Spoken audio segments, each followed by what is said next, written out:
Алдыңғы сабақтың жалғасы. Бізде резистор R1 кедергісі мысалы 1 Ом.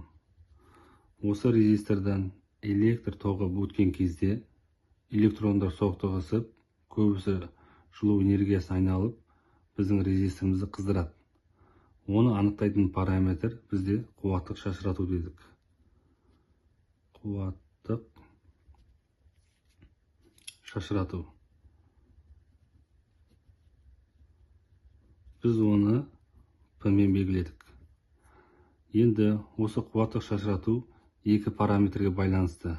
Яғни P тең токтың квадратына және көбейтеміз кедергіге.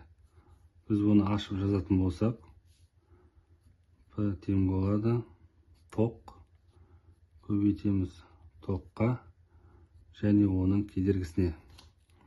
Енді бұл жерде мына резистордың қуаттық шашыратуына көп әсер ететін шама бұл бізде ток күші болып тұр. Біз қуатты ваттпен өлшейміз, токты ампермен өлшейміз, кедергіні оммен өлшейміз.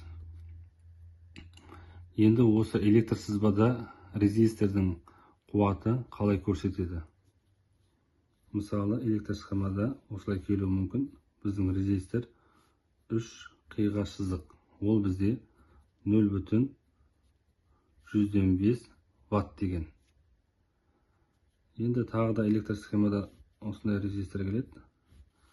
Мысалы, 2 қиға сызықпен. Ол бізде 0,125 ватт деген білдіреді. Келесі резистор 1 қиға сызық болады. Ол бізде 0,125 ватт. Келесі резисторымыз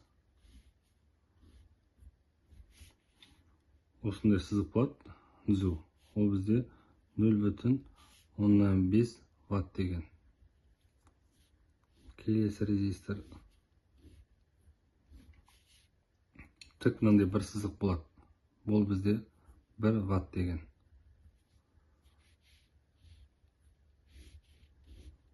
Келесі резисторымыз тік 2 сызық болса, бізде ол 2 ватт.